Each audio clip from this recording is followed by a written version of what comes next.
What is language और हमें language की ज़रूरत क्यों होती है? You know this answer, but मैं आपको बता दूँ आपके मन में क्या है ये बताने के लिए हम किसी भी लैंग्वेज का यूज़ करते हैं, या लैंग्वेज विचारों को बताने का एक माध्यम, एक जरिया है, या यूँ कह सकते हैं हम अपने विचारों को लैंग्वेज के थ्रू एक्सप्रेस करते हैं। अब नेक्स्ट क्वेश्चन ये होगा कि हमारे मन में जो विचार आते हैं, जो मन में आता है, उनको हम कैसे एक्सप्रेस करते हैं, या जो विचार आते हैं उनको बताने के लिए हम क्या करते हैं, या जो यूँ कह सकते हैं कि जो मन में विचार आता है या जो हम सोचते हैं उनको हम सामने वाले को कैसे समझाएंगे। तो आपको पता है कि हम बोलकर और लिखकर अपने विचारों को एक्सप्रेस करते हैं, और बोलना और लिखने के लिए हम जो यूज़ करते हैं वो शब्द होते हैं। शब्दों के बिना बोलना और लिखना तो पॉसिबल है ही नहीं। बट सही लिखने और बोलने के लिए सिर्फ शब्द ही आना काफ़ी नहीं है। शब्द के आ जाने से हमें सही वाक्य आ जाएगा, हम ऐसा नहीं कह सकते हैं। बट सही वाक्य या सेंटेंस आने के लिए हमें एक और चीज़ की ज़रूरत पड़ेगी।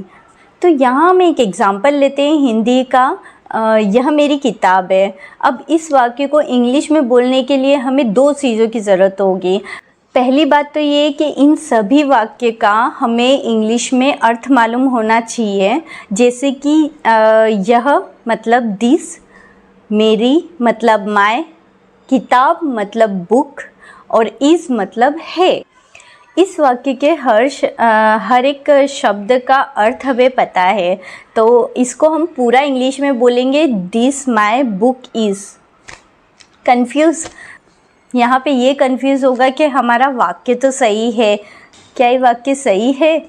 नहीं, ये वाक्य सही नहीं है, क्योंकि सही वाक्य क्या है ये आपको पता है, this is my book. But जो लोग डिटेल में सोचते हैं हर बात को, उनके मन में ये क्वेश्चन ज़रूर आया होगा कि दिस माय बुक इज़ और दिस इज़ माय बुक, इन दोनों सेंटेंस में शब्द वही हैं, शब्दों की संख्या भी उतनी है, पर this my book is sentence गलत क्यों है? तो मैं आपको बता दूं कि हमें दिस माय बुक इज़ में शब्दों की जगह गलत है, मतलब वाक्य रचना गलत है। तो वाक्य सही होने के लिए हमें शब्दों की जानकारी के अलावा दूसरी ज़रूरत वाक्य रचना, सेंटेंस स्ट्रक्चर की रहती है।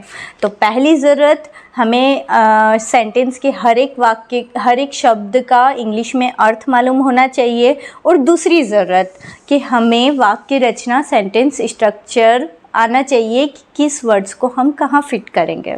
तो equation is word plus structure is equal to sentence. यह इक्वेशन मैथ्स के जैसा है, जैसे 2 + 2 = 4 होता है, वैसे ही दुनिया के किसी भी कोने में आप चले जाओ, 2 + 2 को मिलाएंगे तो आंसर 4 ही आएगा।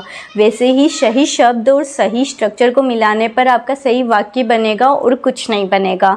और सही वाक्य अगर आपको बनाना आ जाता है तो आपको सही लिखना और बोलना आ जाएगा। और सही लिखने और बोलने के लिए आपको सिर्फ वाक्य के अलावा किसी दूसरी चीज़ की ज़रूरत है ही नहीं।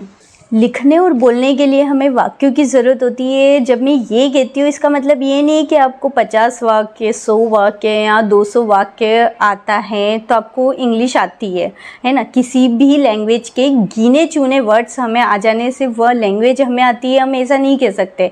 बट हाँ, हिंदी का हर शब्द आपको इंग्लिश में आता है, या हिंदी का हर वाक्य आपको इंग्लिश में आता है, देन आपको इंग्लिश आती है, हम ऐसा कह सकते हैं। सो ये वीडियो यहीं एंड हो रही है, और नेक्स्ट वीडियो में हमारी बेसिक ग्रामर स्टार्ट हो रही है, जो करेक्ट इंग्लिश स्पोकन के लिए बहुत ज़रूरी है। So keep in touch. Thank you, take care.